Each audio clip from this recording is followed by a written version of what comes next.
Welcome to ZKast, everybody. I'm Zias Caraval from ZK Research, and I'll be your host today. I'm joined today by Shahid Ahmed, Group EVP of New Ventures and Innovation at NTT. Shahid, why don't you tell us a little bit about yourself and what you do at NTT?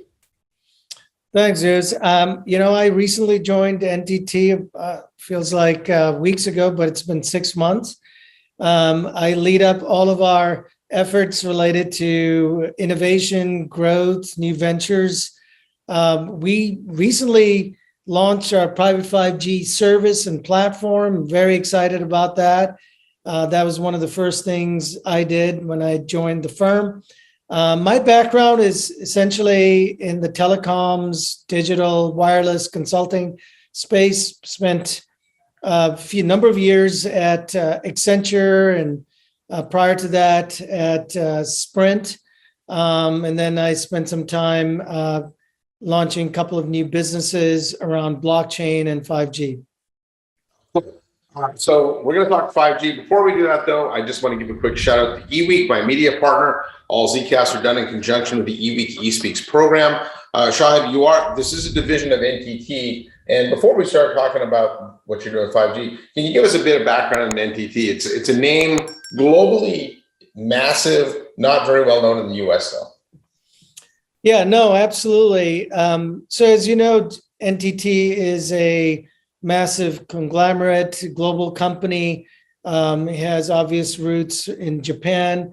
One of the big brand names in Japan, I have to add, akin to Toyota, Honda, and NTT, is always said in the same breath when they talk about blue chip companies.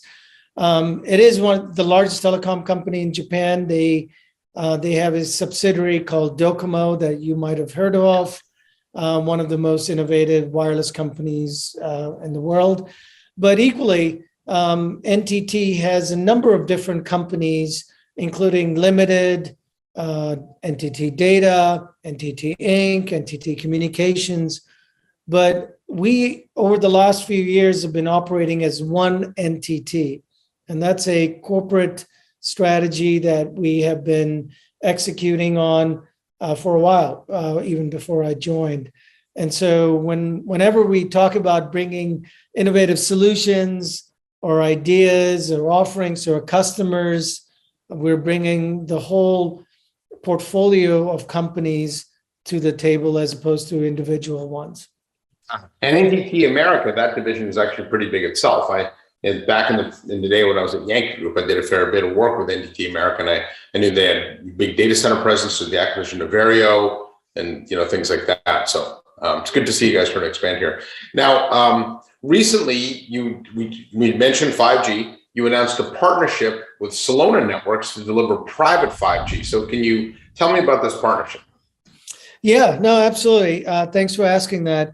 Look, to give you the rationale why we decided with Solona versus a slew of other companies and solution providers out there, let me take a step back and walk you through our overall strategy and vision for private 5G. So, in our view, private 5G is simply an extension of your LAN. So when you think about private 5G and your LAN infrastructure, your current environment, we believe that private 5G is nothing more than an extension of your existing LAN. And if you start looking at it from that lens, what does that really mean? It means the CIO or the chief digital officer or the factory manager is essentially looking to keep their existing environment as is and extending their network capabilities that are above and beyond that supports IT environment, but now OT environment. And so private 5G in our mind is very much CIO centric. It's very much on-premise, behind the firewall. Of course, it has some cloud capabilities, but if you start peeling the onion on what OT environment and factory managers are looking for, they want an on-premise solution that's secure, that's private. And so if you take all of these requirements from the CIO, we believe that Celona was a solution provider that aligned itself to our requirements and our vision for what we think a private 5G network looks like. Now, a customer or factory, manufacturing plant consumes, we believe, private 5G in 3 different buckets. They can go to a carrier and buy a private 5G network. You can go to an AT&T or a Verizon or anybody outside of the US for that matter. You can go to a carrier again and build a hybrid network through which you get some little bit of network slicing and some MEC behind the firewall, and you kind of bring it all together and you can build a private network that way.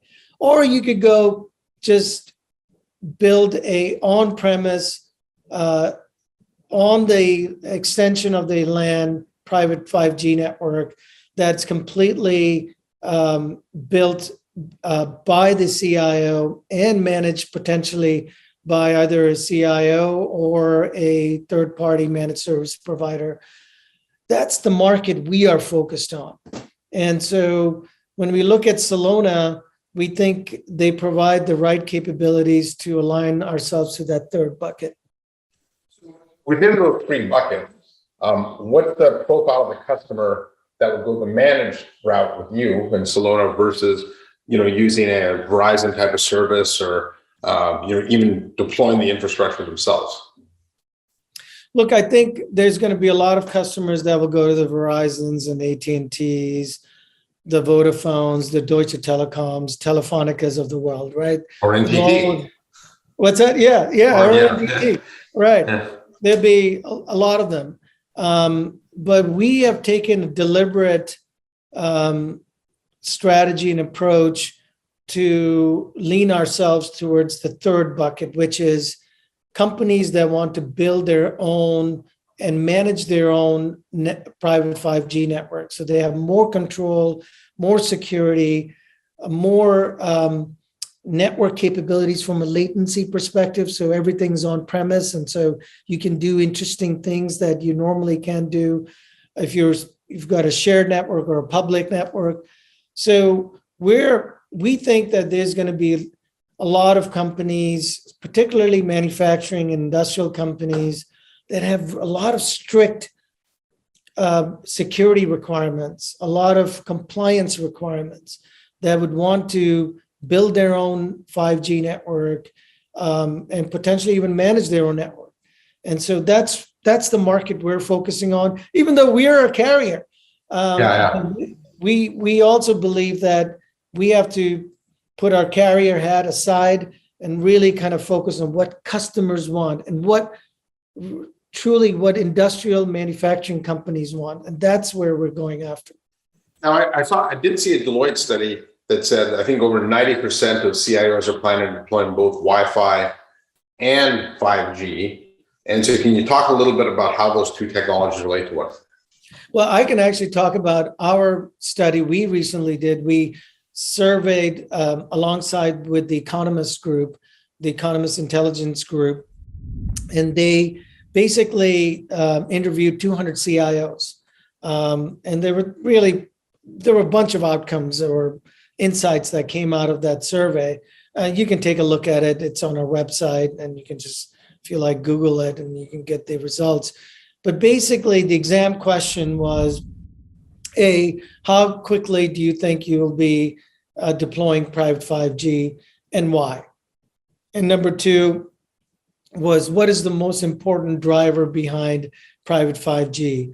And so answering question number 1, over 80% of the CIOs we interviewed, they were a range of CIOs from a variety of different industries within the industrial sector. So manufacturing, automotive, even utilities and every heavy mechanical industries, almost unanimously said they're going to be looking at private 5G to power their digital transformation programs within the next 8 to 12 months.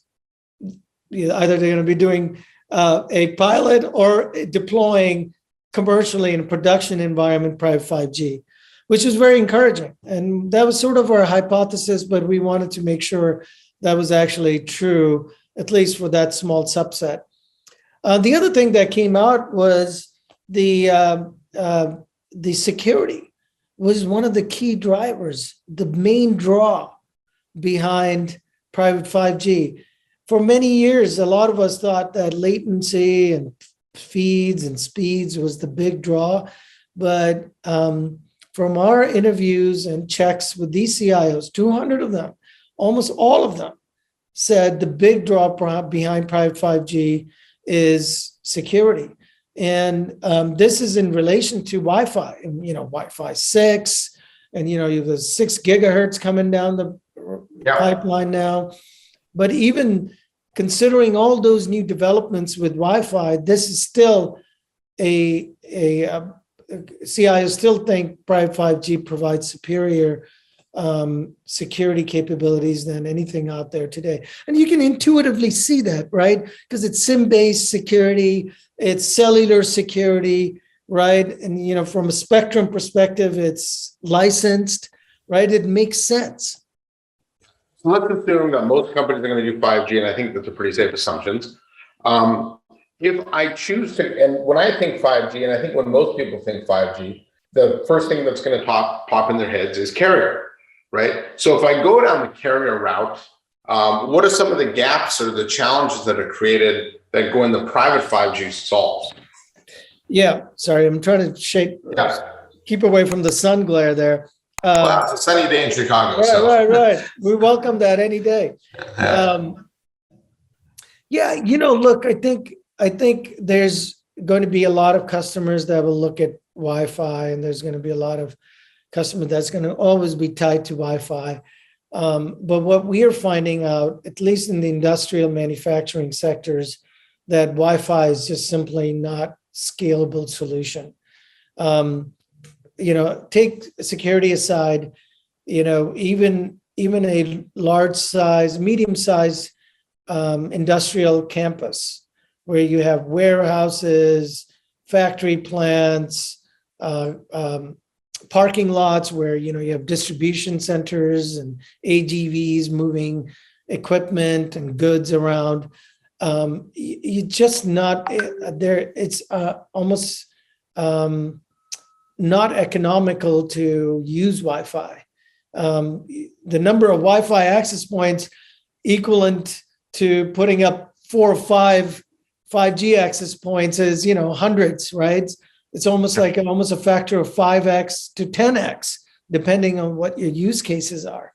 And it's almost becomes unmanageable to the extent that, some of the customers are questioning why Wi-Fi if, I have to put up thousands of access points, manage all of them, and then they're all ingress points and egress points in many ways for security breakdown. So it's becoming. Yeah, I would ask you more about the carrier side of things. So, like, why would I go private 5G versus using a carrier service 5G? I apologize. Yeah. So from a carrier perspective, we believe it's a spectrum, right? So we talked about the 3 buckets. On the left side is the carrier solution. Yes, you can have a carrier solution, but you lose a little bit of control. You are also using public spectrum, right? Whereas in the private, the 3rd bucket, you're using your own spectrum. And so there is that question of SLA. There's a question of control. There's a question of security. You can get a lot of those, right? And by far, you can get a lot of good security from the carrier network today. There's no doubt about it, right? Those networks are solid. You rarely hear about a carrier network being hacked or there's a ransomware incident. But you do lose control, right? And these CIOs want to provision and activate small little sensors in a minute, and they want to decommission them in a minute, right? Try doing that with a third-party carrier, right? And it's the tools aren't there. Whereas if you had your own network, you could provision, activate, decommission, connect them to your LDAP, all your back office systems. One of the interesting things we're going to be doing is working with ServiceNow, so we can integrate the workflows between the enterprise and the 5G network itself. So they're tightly integrated. So so there's structural differences, I believe, and you do lose control and security, and somewhat from a manageability perspective, leveraging the big carrier network. I know the big company CIO's control and security are always big things. Now, you are NTT, right? You're one of the biggest companies in the world. You could have chosen anybody to partner with. Why did you choose Celona, who, they're a startup, they're a pretty small company?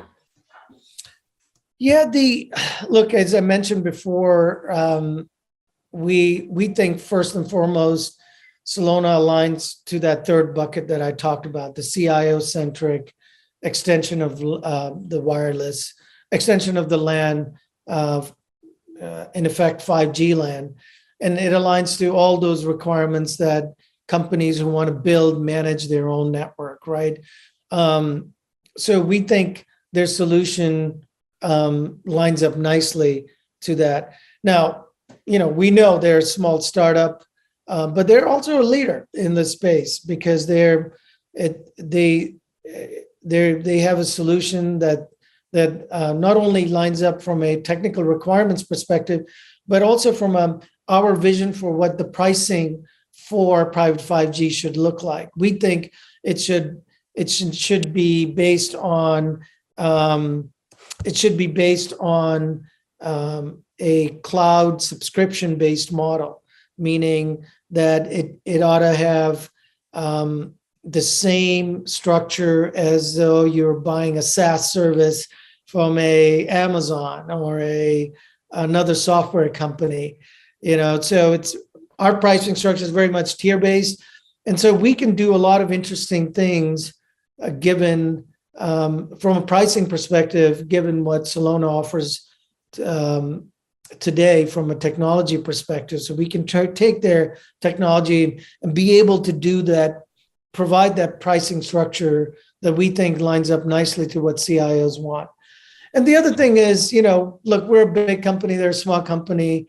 There are customers that are concerned about working with a smaller company, but we can de-risk that because we can absorb some of those legal constructs around what manufacturing plant want from a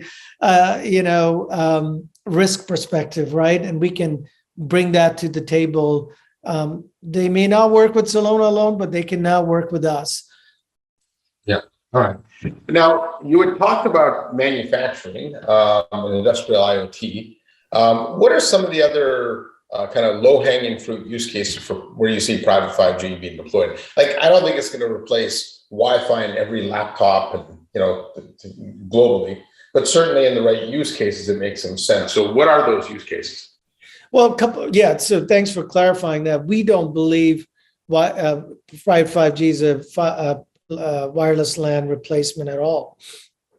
In fact, we think they both will always coexist. In fact, we're working with a large automotive company today that will beef up their Wi-Fi, if anything. And so, iPads,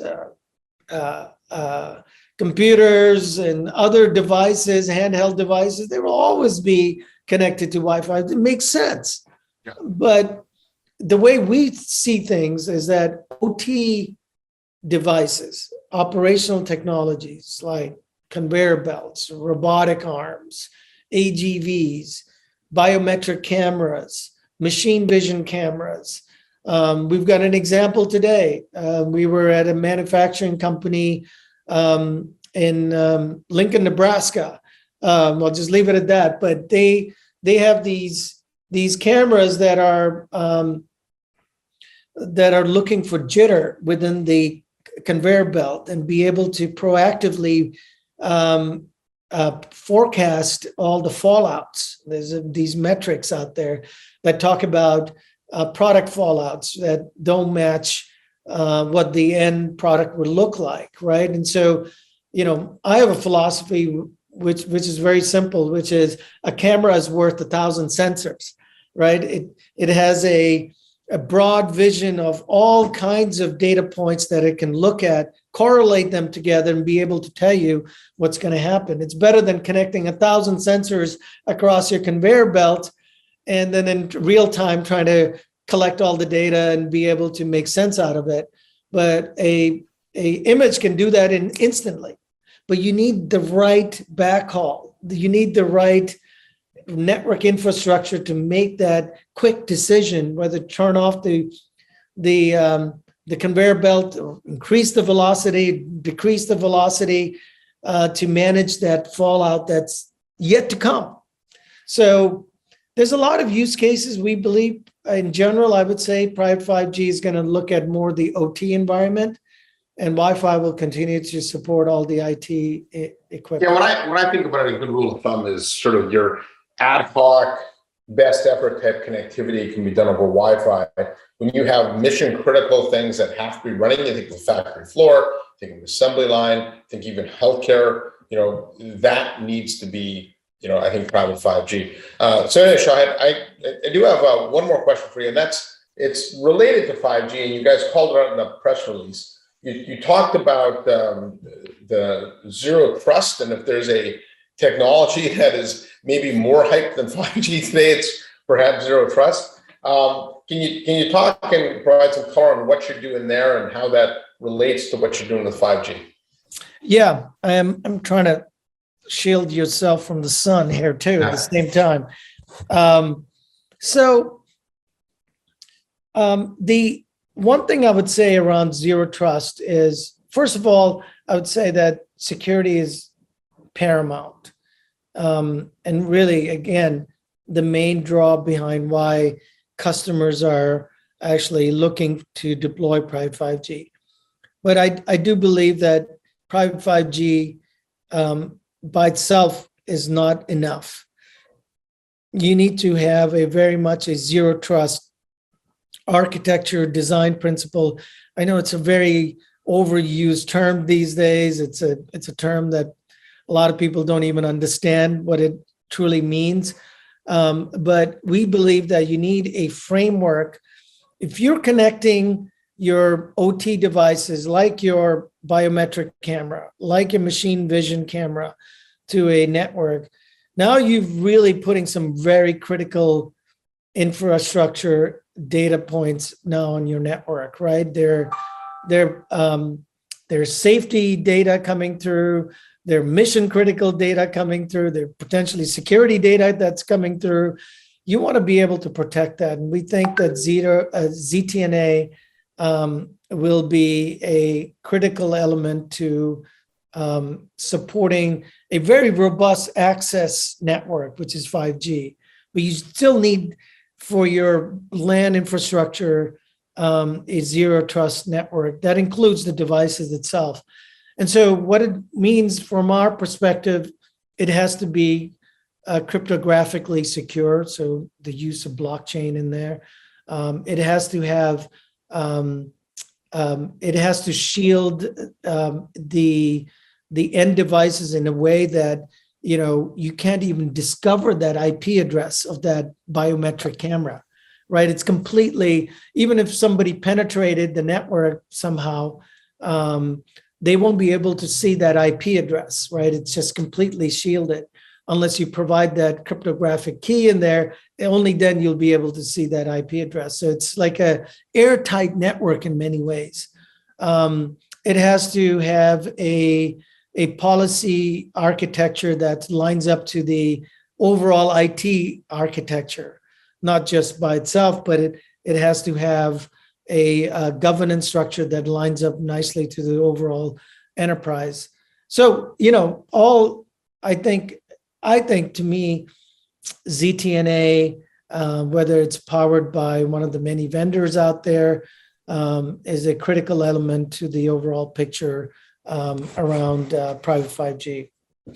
The way I've described zero trust to help people understand it is the original internet was built on the concept that everything can talk to everything, which is why it works so well. What zero trust does is it kind of flips it around and says nothing can talk to anything unless explicitly allowed, right? And so that's the kind of making devices invisible, like you were talking about. And I do think that's important as we start putting more industrial equipment and mission critical devices on like that. So anyways, Shahid, thank you very much for this session. It was great to catch up with you and what NTT is doing with 5G. I'm a big believer in private 5G. I'll tell you, when I first started talking about 5G, I was a skeptic because I'd seen 4G come and 3G before that. They kind of fizzled in the enterprise, but private 5G is different. And I think for anybody watching this, if you're running any kind of mission critical wireless devices, you need to be looking at 5G. So Shahid, thank you very much for joining me on this. If you're watching this, don't forget to click subscribe, and I'll see you next time on ZKast.